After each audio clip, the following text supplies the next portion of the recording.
Hello everyone. So in the last video we learned about singleton design pattern. If you haven't watched that video, you can check it in the I icon. Today we are going to continue this series and we are going to continue with factory method design pattern. So let's get started. Now imagine you are building a payment system and let's say the user can choose between UPI, card or net banking type of payments. So you might write something like this code where we will have a get payment method, and depending upon the type of payment different classes will be returned. At first this code looks fine, but there are multiple problems with this code.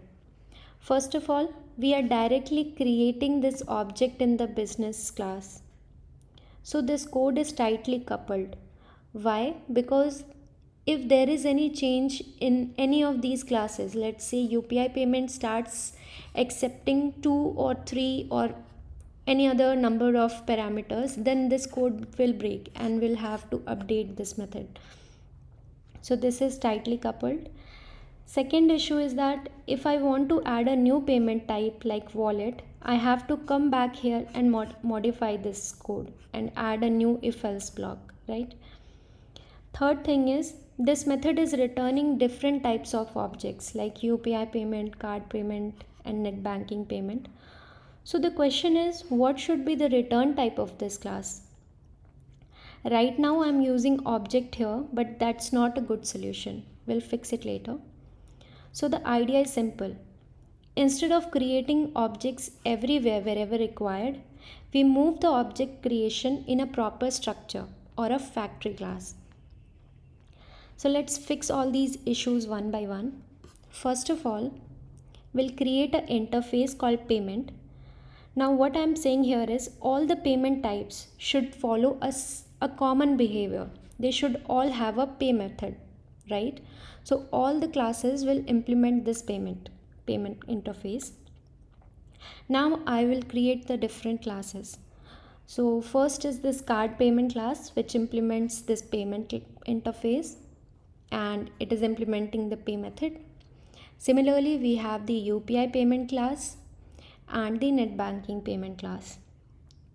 Now notice that all these classes are using same interface, so all of them are of the same type.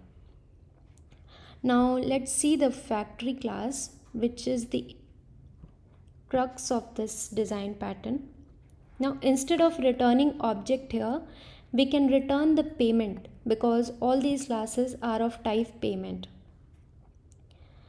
And let's try to call this. So here you can see that we are creating a payment type object and we are using the factory method to create the object, and then we are calling the pay method on that. So what actually improved? Earlier also we were using if else block in this class, and now in factory class also we are using if else blocks. So what actually improved? The improvement is not in the code itself, rather it is where the code is placed, right? Earlier the object creation was happening inside the business logic. In this my class there could be other methods and other business business logic present, and we are creating all these classes in the same business logic. What if we have a separate method where again this is required? So we'll have to again write all these if else blocks. Now with this factory method the object creation is centralized.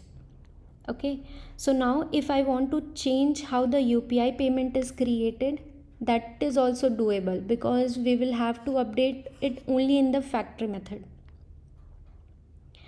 Also, in case we want to add a new payment type, for example this wallet payment is present, if we want to add it, we can simply do it by updating this factory class instead of updating it everywhere wherever required. Now one more important thing here is we don't know the exact object type at the compile time, right? And that's actually fine because we only care about calling the pay method. So the main idea here is we don't create the object ourselves, but rather we let the factory class create them. And that's the factory method design pattern in simple terms. If this helps, please like the video, and I'll see you in the next one.